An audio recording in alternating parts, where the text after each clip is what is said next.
The blue light. There was once on a time a soldier who for many years had served the king faithfully, but when the war came to an end could serve no longer because of the many wounds which he had received. The king said to him, "Thou mayst return to thy home, I need thee no longer, and thou wilt not receive any more money, for he only receives wages who renders me service for them." Then the soldier did not know how to earn a living, went away greatly troubled, and walked the whole day, until in the evening he entered a forest. When darkness came on, he saw a light, which he went up to, and came to a house wherein lived a witch. "Do give me one night's lodging, and a little to eat and drink," said he to her, "or I shall starve." "Oh!"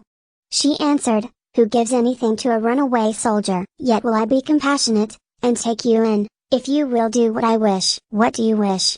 said the soldier. "That you should dig all round my garden for me, tomorrow." The soldier consented, and next day labored with all his strength, but could not finish it by the evening. "I see well enough," said the witch, "that you can do no more today, but I will keep you yet another night, in payment for which you must tomorrow chop me a load of wood, and make it small." The soldier spent the whole day in doing it, and in the evening the witch proposed that he should stay one night more. "Tomorrow, you shall only do me a very trifling piece of work. Behind my house, there is an old dry well, into which my light has fallen. It burns blue, and never goes out, and you shall bring it up again for me." Next day the old woman took him to the well, and let him down in a basket. He found the blue light, and made her a signal to draw him up again. She did draw him up, but when he came near the edge, she stretched down her hand and wanted to take the blue light away from him. "No," said he, perceiving her evil intention, "I will not give thee the light until I am standing with both feet upon the ground." The witch fell into a passion, let him down again into the well, and went away. The poor soldier fell without injury on the moist ground, and the blue light went on burning, but of what use was that to him? He saw very well that he could not escape death. He sat for a while very sorrowfully, then suddenly he felt in his pocket and found his tobacco pipe, which was still half full. "This shall be my last pleasure," thought he, pulled it out, lit it at the blue light and began to smoke. When the smoke had circled about the cavern, suddenly a little black dwarf stood before him, and said, "Lord, what are thy commands?" "What commands have I to give thee?" replied the soldier, quite astonished. "I must do everything thou biddest me," said the little man. "Good," said the soldier, "then in the first place help me out of this well." The little man took him by the hand, and led him through an underground passage, but he did not forget to take the blue light with him. On the way the dwarf showed him the treasures which the witch had collected and hidden there, and the soldier took as much gold as he could carry. When he was above, he said to the little man, "Now go and bind the old witch, and carry her before the judge." In a short time she, with frightful cries, came riding by, as swift as the wind on a wild tomcat, nor was it long after that before the little man reappeared. "It is all done," said he, "and the witch is already hanging on the gallows." "What further commands has my lord?" inquired the dwarf. "At this moment, none," answered the soldier. "Thou canst return home, only be at hand immediately, if I summon thee. Nothing more is needed than that thou shouldst light thy pipe at the blue light, and I will appear before thee at once." Thereupon he vanished from his sight. The soldier returned to the town from which he had come. He went to the best inn, ordered himself handsome clothes, and then bade the landlord furnish him a room as handsomely as possible. When it was ready and the soldiers had taken possession of it, he summoned the little black mannikin and said, "I have served the king faithfully, but he has dismissed me, and left me to hunger, and now I want to take my revenge. What am I to do?" asked the little man. "Late at night, when the king's daughter is in bed, bring her here in her sleep, she shall do servant's work for me." The mannikin said, "That is an easy thing for me to do, but a very dangerous thing for you, for if it is discovered, you will fare ill." When 12 o'clock had struck, the door sprang open, and the mannikin carried in the princess. "Aha! Art thou there?" cried the soldier.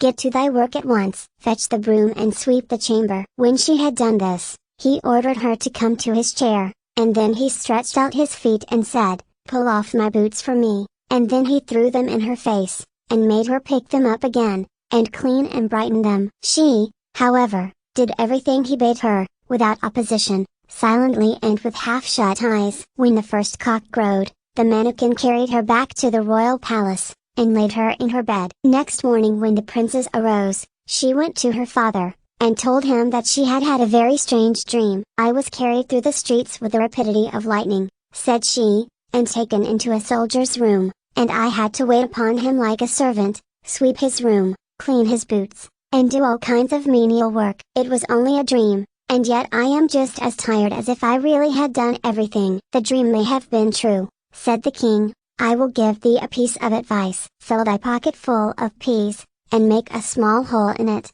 and then if thou art carried away again, they will fall out and leave a track in the streets. But unseen by the king, the mannikin was standing beside him when he said that, and heard all. At night when the sleeping princess was again carried through the streets, some peas certainly did fall out of her pocket, but they made no track, for the crafty mannikin had just before scattered peas in every street there was. And again the princess was compelled to do servant's work until cock-crow. Next morning the king sent his people out to seek the track, but it was all in vain, for in every street poor children were sitting, picking up peas, and saying, "It must have rained peas last night." "We must think of something else," said the king. "Keep thy shoes on when thou goest to bed, and before thou comest back from the place where thou art taken, hide one of them there. I will soon contrive to find it." The black mannikin heard this plot, and at night when the soldier again ordered him to bring the princess, revealed it to him, and told him that he knew of no expedient to counteract this stratagem,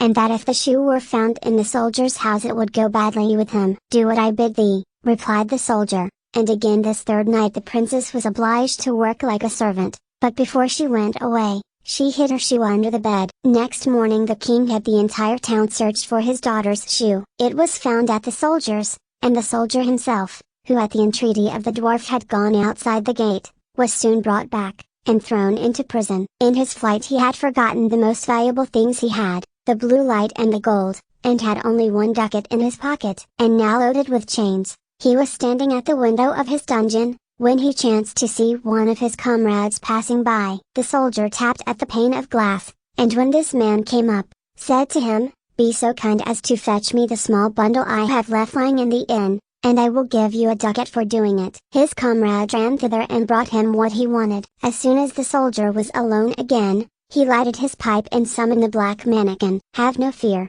said the latter to his master. "Go wheresoever they take you, and let them do what they will. Only take the blue light with you." Next day the soldier was tried, and though he had done nothing wicked, the judge condemned him to death. When he was led forth to die, he begged a last favor of the king. "What is it?"